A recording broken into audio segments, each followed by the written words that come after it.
नमस्कार साथियों, स्वागत है आप सभी का वाईफाई स्टडी 2.0 पर। मैं हूं अंकित अवस्थी। आप हैं मेरे साथ में आज के एक ऐतिहासिक निर्णय पर चर्चा करने के लिए, क्योंकि कर्नाटक हाईकोर्ट ने भारत के अंदर चल रहा हिजाब बैन को लेकर के विवाद स्पष्ट करते हुए साफ साफ कहा है कि हिजाब पर जो स्कूलों में लगा हुआ, कॉलेजेस में लगा हुआ कर्नाटक में बैन है वो बरकरार रहेगा।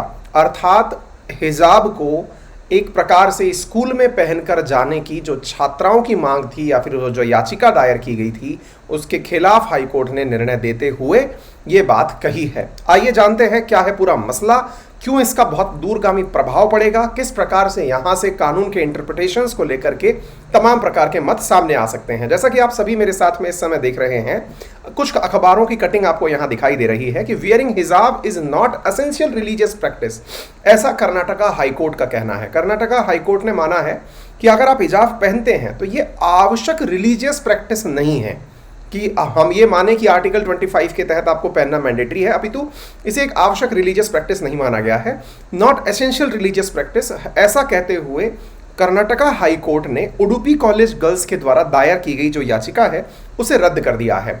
और रद्द करने के बाद में फैसले में हाईकोर्ट ने दो बातों के ऊपर ख्याल रखा है और कहा है कि हिजाब इस्लाम का अनिवार्य हिस्सा नहीं है, और दूसरा, स्टूडेंट्स स्कूल या कॉलेज की तयशुदा यूनिफॉर्म पहनने से इनकार नहीं कर सकते।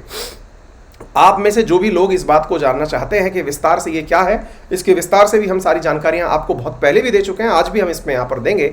यहाँ पर कर्नाटक हाईकोर्ट ने कहा है कि हिजाब इस्लाम का अनिवार्य हिस्सा नहीं है और स्कूल में यूनिफॉर्म पहननी ही होगी। अब क्या है पूरा मुद्दा, आइए मैं आपको विस्तार से बताता हूँ। उम्मीद है आपको याद होगा, जनवरी 2022 के अंदर एक डिस्प्यूट अराइज हुआ था कर्नाटका के अंदर, उडुपी नाम से एक डिस्ट्रिक्ट के अंदर। वहां पर कुछ मुस्लिम लड़कियां जूनियर कॉलेज के अंदर हिजाब पहन करके क्लास के अंदर आना शुरू की, जो कि कर्नाटका सरकार के द्वारा जारी की गई जो यूनिफॉर्म पॉलिसी है उसके खिलाफ था। यानी कि हिजाब जो कर्नाटका हाईकोर्ट में, मतलब कर्नाटका की जो कॉलेज सरकार जो है उसके द्वारा एक नियम बनाया हुआ है कि हर विद्यार्थी जो स्कूल में पढ़ रहा है या कॉलेज में पढ़ रहा है उसे एक निर्धारित ड्रेस पहन करके आना होगा। उन लड़कियों ने हिजाब पहन करके जब स्कूल में एंट्री करी, कॉलेज में एंट्री करी, जूनियर कॉलेज असल में वहाँ पे 11th-12th को बोलते हैं, जब उसमें एंट्री करी तो वहाँ से उन्हें स्कूल में एंट्री करने से मना कर दिया क्योंकि ये यूनिफॉर्म का हिस्सा नहीं है।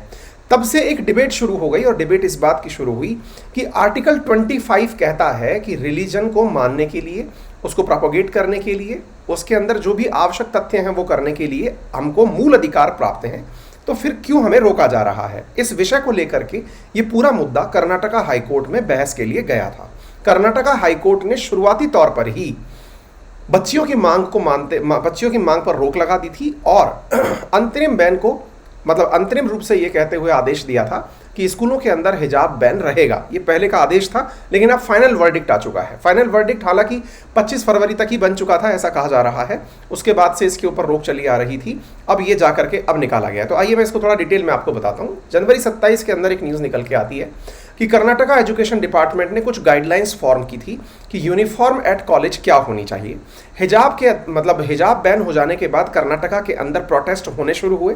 कर्नाटका के गवर्नमेंट ने जो स्कूल और कॉलेजेस हैं वो कुछ दिनों के लिए बंद रखे, स्पेशली 3 दिन के लिए हाई स्कूल्स को बंद कर दिया गया। कर्नाटका हाईकोर्ट ने एक interim order banning religious dress in classroom pass किया, जिसके तहत ये कहा गया कि केवल स्कूल में वही, कॉलेज में वही पहन के जाया जा सकता है जो कि अलाउड है, उसके अलावा कुछ और पहन के जाने की इजाजत नहीं दी।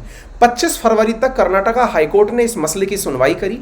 कुल 23 घंटे तक, 11 दिनों तक चली इस सुनवाई के अंदर कर्नाटका हाईकोर्ट ने पिटिशनर्स की बात सुनी, सरकार की बात सुनी और इस बात में जो आज कंक्लूजन निकल के आया है वो निर्णय दिया। आज से पहले भी मैं इस विषय के ऊपर 2 वीडियो बना चुका हूं, जिसमें मैंने आपको पहले समय समय पर ये सारी जानकारियां आपको दी हैं और साथ में मैंने आपको ये भी बताया है कि किस प्रकार से धार्मिक स्वतंत्रता का मूल अधिकार इस पूरे मसले के अंदर बाधित होता है, जिसे लेकर के मांग उठ रही है कि इसको एक्सप्लेन किया जाए। साथियों, आपको मालूम होना चाहिए, हमने ये वीडियो पहले भी किया हुआ है कि क्या मुस्लिम छात्राओं का हिजाब पहनना कानून हक है। ये आप देख सकते हैं, मैंने महीने भर पहले इसके ऊपर एक पूरा सेशन किया हुआ है। कर्नाटका हाईकोर्ट के अंदर 3 जजेस की बेंच ने इस विषय के ऊपर अपना निर्णय सुनाया है और उन्होंने कहा कि we are of the considered opinion that wearing of hijab by Muslim woman does not make any essential religious practice in Islam faith. We are of the considered opinion that the prescription of a school uniform is reasonable restriction, यानी उसके ऊपर युक्ति युक्त जो प्रतिबंध है वो लागू होते हैं, जिसके चलते हुए विद्यार्थी उससे इनकार नहीं कर सकते। अब हम आपको बताना चाहेंगे कि अल्टीमेटली ऐसा क्या है आर्टिकल 25 के अंदर। तो आइए मैं आपको आर्टिकल 25 के अंदर बताता हूं। हमारे भारत के अंदर मूल अधिकार जो कि संविधान के भाग 3 के अंदर दिए हुए हैं, और उसमें ये कहा हुआ है कि यदि आपके मूल अधिकार प्राप्त नहीं होते तो उनकी पालना के लिए आप सुप्रीम कोर्ट जा सकते हैं। यानी एक प्रकार से समझिए कि भारत में रह रहे नागरिकों को उनकी नागरिकता, यानी एक प्रकार से समझिए कि भारत जैसे देश में रहने का गर्व महसूस कराने के लिए मूल अधिकार दिए हैं।